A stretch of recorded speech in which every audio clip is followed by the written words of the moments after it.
Well, I first got interested in Roman governors. I was thinking about how did the Roman Empire actually govern? You know, it's such a vast empire stretching from Britain to Arabia, and how did they actually manage to govern it? So I was looking first at governors, and what often happens in history is you start with an initial question, and it wanders. As you read and as you research and as you discover, you start moving around a lot. And so I started looking at governors. But of course in Rome, ancient Rome, governors were military governors. And so I started realizing, well, yeah, they're not so much legal governors as much as we think of like a magistrate, as much as they were military commanders who happened to govern civilian populations. And so that got me more interested in, okay, how did these governors develop military governors? How did they go from generals to governors? And so I started researching generals, commanders, as we say, and moving back in time and back in time, and really got interested in what's the origin of the Roman commander? Where did this come from? And so that's got me going further back in time to the early days of Rome. But once I got there, then you have to say, well, wait a minute. What are the basic ideas of authority that they're working out? What makes a commander a commander? It's not just that he's the guy in charge of an army. This is for a legitimate Roman official, for the leader of a state. You know, what are the ideas of authority that are beyond here? So the ideas really traveled, and I ended up very far from my original question. So the book, which started off as wondering, wow, how did Rome govern its provinces, actually turned into how did these ideas of authority and command and responsibility develop? Where did they come from? How did they develop? And how did that development, how is it a product of the development of the Roman Empire itself? And so the book ends up arguing that if you look at how Rome develops as its empire, how the empire itself grows, and how the Roman thinking is flexible enough that they adjust their cultural thinking about commanders to accommodate their needs, their military needs, as their empire grows, that's where these ideas of authority, military authority, come from and enter the Western thinking.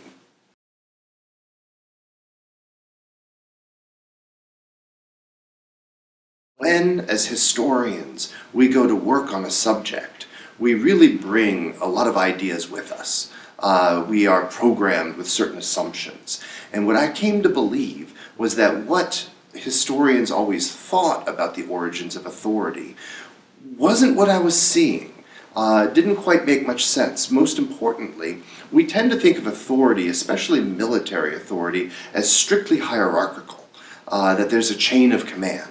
And that you have a chain of officers, the junior officers answer to the people above them, who answer to the people above them, and that it's this very hierarchical idea. But when I looked at early Rome, that's not what I was seeing. I didn't see that at all, as a matter of fact, which was one of the biggest surprises. Rome was rather different from some early peoples in that Rome kept many armies in the field at a time. So Rome had many commanders at a time, and they did not operate within a hierarchy.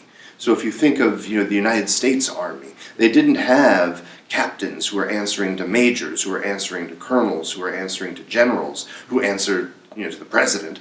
It was very different. It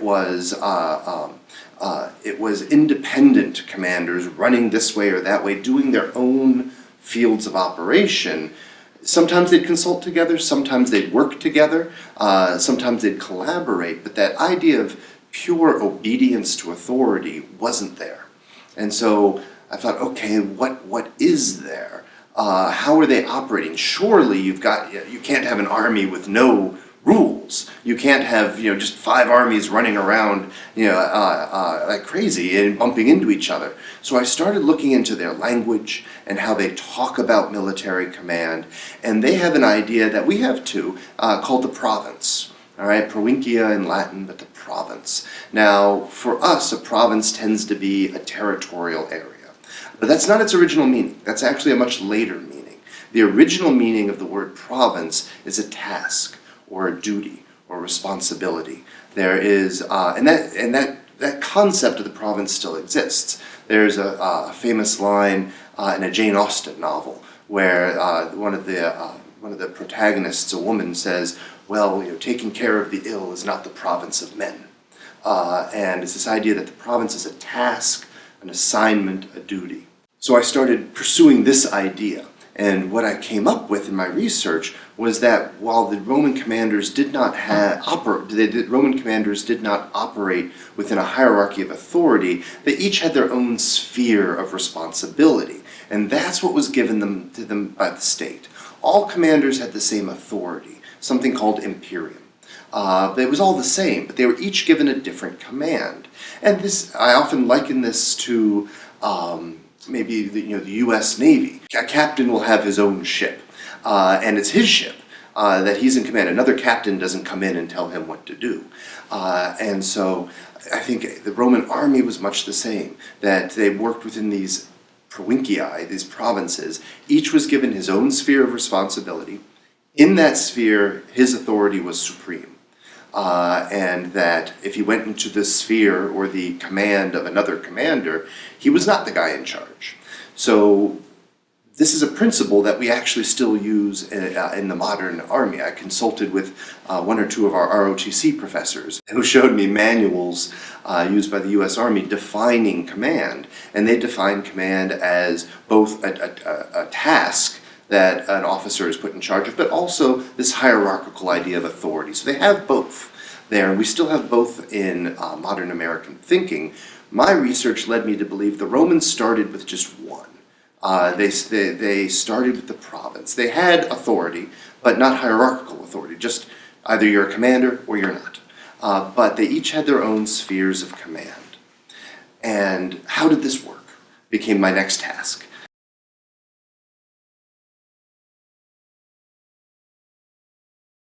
Problem then became, if you have each commander with his own province, how does that operate? How do they not overlap or bump into each other or have problems of determining who's in charge where? And so that's what a big chunk of my research led me to work out. And the Romans had very clear rules for this. And the early Romans figured out ways to differentiate. This is your job, this is your job, this is your job. All right, and they went in different directions. What got interesting is when the Romans start building their empire, when they start claiming territory outside of Italy, that they're going to control forever. Sicily was one of the first, and the islands, Sardinia and Corsica, and then they start growing from there. Well, now, a province is not just a job, it's not just a task, it's also a place. And this generates new types of thinking about authority. Is your provincia, is it a task? Go beat up the Gauls, go beat up the Helvetii, go beat up Hannibal, go beat up the Greeks. Or is your provincia a place? Go look after Sicily, go look after North Africa, go look after nearer Spain. And this stimulates different thinking about the ideas of a commander. Is your job as a commander to conquer people? Is your job as a commander to protect and administer place, territory? And so the provincia takes on that second meaning of a geographic location, which stimulates different thinking in the Roman mind about what a commander is.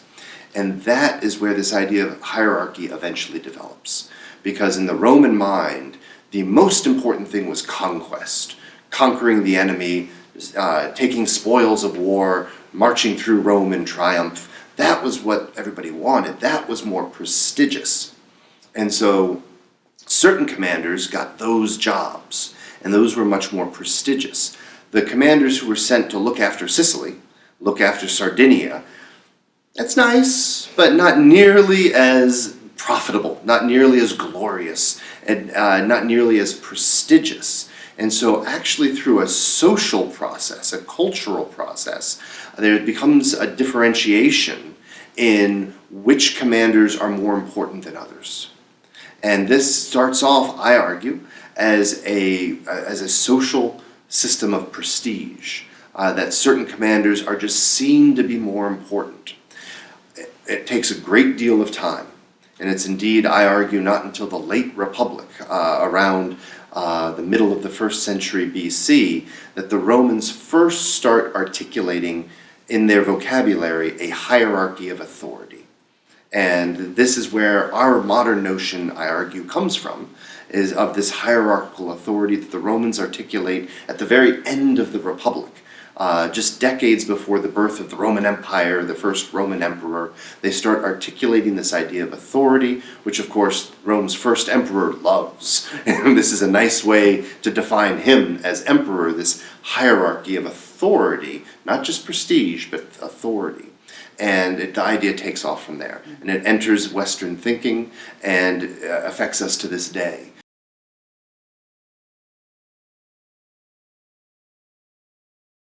Anybody could read the book. I definitely wrote the book in such a way that even somebody who's not familiar with the ancient world could pick it up, read it, enjoy it, understand it, and pick up the arguments. Absolutely. So I designed the book to be something that anybody could read, especially somebody interested in the origins of Western military thinking.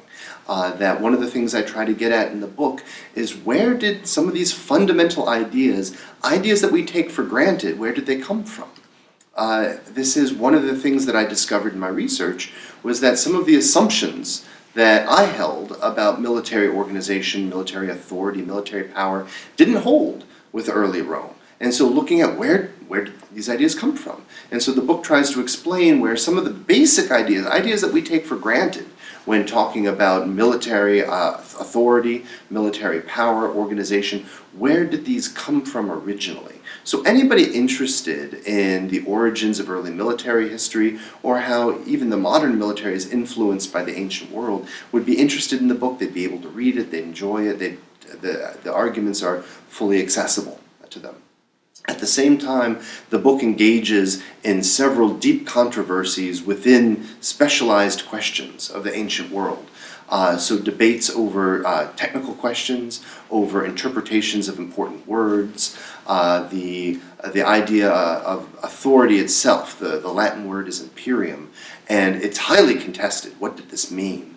What exactly was it? Because the word was so common that the Romans never actually defined it for us. Nobody had a dictionary where they said, this is what imperium means. And so scholars argue over exactly what did it mean, what were its capacities, what were its limits. And so my book also engages with some of these very technical arguments that within the world of ancient historians, these are ongoing arguments, and my book tries to contribute to these ongoing discussions, trying to tease out some of these very tricky questions about how did the Romans think about authority, what did some of the words that they use actually mean, the intersection, for example, of military authority and religion is a very interesting question. Religion permeated all areas of ancient Rome, including military authority.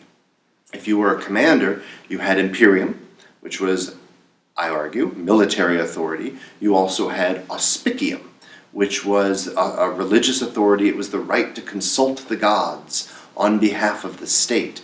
What was the relationship between the two? What was more important? The Romans were a deeply religious people. Was the religious authority more important than the military authority? How did these two powers work within the commander? And then you add to that, of course, the provincia, the province, the assignment that you're given. So these different concepts, are they fuzzy concepts that overlap a lot? Are they concrete concepts that fill the toolbox of the commander and enable him to act? So some of these tricky questions, people with a solid background in Roman history who know the questions very well would be particularly interested in these as well. So the book is accessible to a wide general audience who would enjoy it, but it also has a lot of very detailed arguments that specialists in the field would like to engage with and will no doubt argue back with me about them.